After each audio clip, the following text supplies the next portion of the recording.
Le Cameroun est officiellement éliminé de la Coupe d'Afrique des Nations suite à ce match tumultueux contre le Maroc qui l'emporte 2-0. Je voudrais commencer par féliciter les Marocains pour cette victoire qui se qualifie pour les demi-finales. Fair play oblige. Mais surtout, je voudrais que nous puissions tirer des leçons de ce match riche en enseignements. Lorsque je scrolle sur les réseaux sociaux, je regarde des vidéos, je vois des contenus, plusieurs personnes s'indignent. Plusieurs personnes estiment que le match a été quelque chose d'injuste.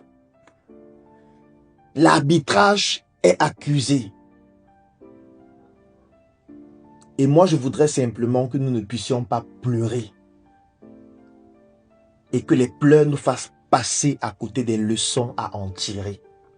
Nous avons plusieurs leçons à tirer de ce match. Des leçons que nous pouvons appliquer dans notre propre vie. Je n'ai pas seulement envie de parler comme un Camerounais, mais de parler comme un Africain, comme un humain qui tire des leçons de chacune des situations. La première leçon que je voudrais tirer de ce match, de cette compétition, c'est le fait que l'équipe est plus importante que les individualités. L'équipe, le collectif est plus important que les individualités. Vous allez remarquer, les pays les plus puissants, ce sont les pays qui sont ensemble. On parle des États-Unis d'Amérique. États-Unis d'Amérique. On parle de l'Union européenne. On parle de la Russie, qui en fait est un assemblage de plusieurs pays.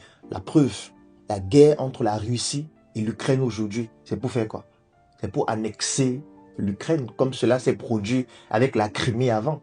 Ça veut dire que la Russie, étant déjà puissante, voudrait encore s'associer, prendre d'autres colonies, d'autres pays pour être encore plus puissante. Qu'est-ce que les États-Unis viennent de faire au Venezuela? C'est la même chose. On veut prendre les richesses du Venezuela. On veut être plus puissant en s'associant avec d'autres qui ont ce que nous n'avons pas.